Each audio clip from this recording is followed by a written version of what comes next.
FCCA na primeiro lugar está atender com diferentes bairros de diferentes distritos de Aruba. Sin embargo, não está caso que está construído para parte de recreação também está conta de vista de FCCA. Construir casa de pueblo está proyecto, pero construir recreación para estar en barrios sin tener casa también está meta que FCCA tiene dentro del barrio de Aruba.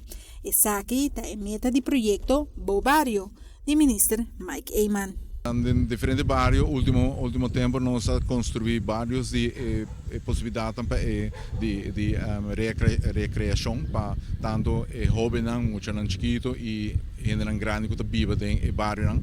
Como que barrio na maioria viaja, tá gente que vive junto, mas vamos oferecer possibilidade que não por recrear, a cambio que muitos não também hungariba caia.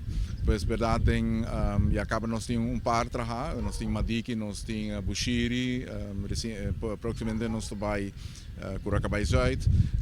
Depende de Kiko habitante na mês dan desejo tá. Para construir parte de recreação no barrio, mas se por ter contato com o pensamento e sentimento nan que viva no barrio e aqui FCCA está percurar também. Tornando de desejo, então nós também trabalhamos nós temos certo caminho, nós temos veld de futebol para dentro, nós sala futebol será.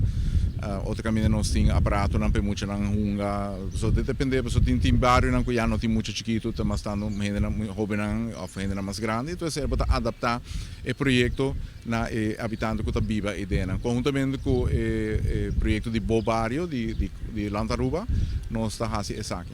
Tem parte, hopi mucho ta viva, pero tem parte que hopi gente grande ta viva também. Toda essa aqui na FCCA ta evaluar para assina tem melhor ambiente de barrio na onde que tem casa de pueblo.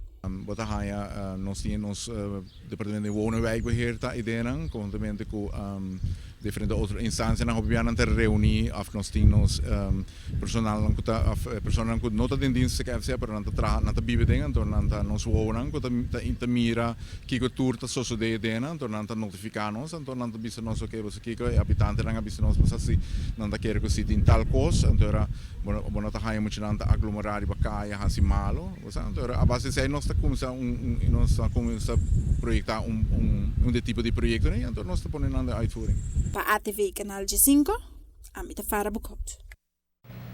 Well, Mr. Bisa, que o projeto está bonito, lo que é importante tá para esnan que tá viva dentro do barrio ng aqui, para não fazer bom uso de parte e recreação e a la vez cuida lo qual que tá dinam.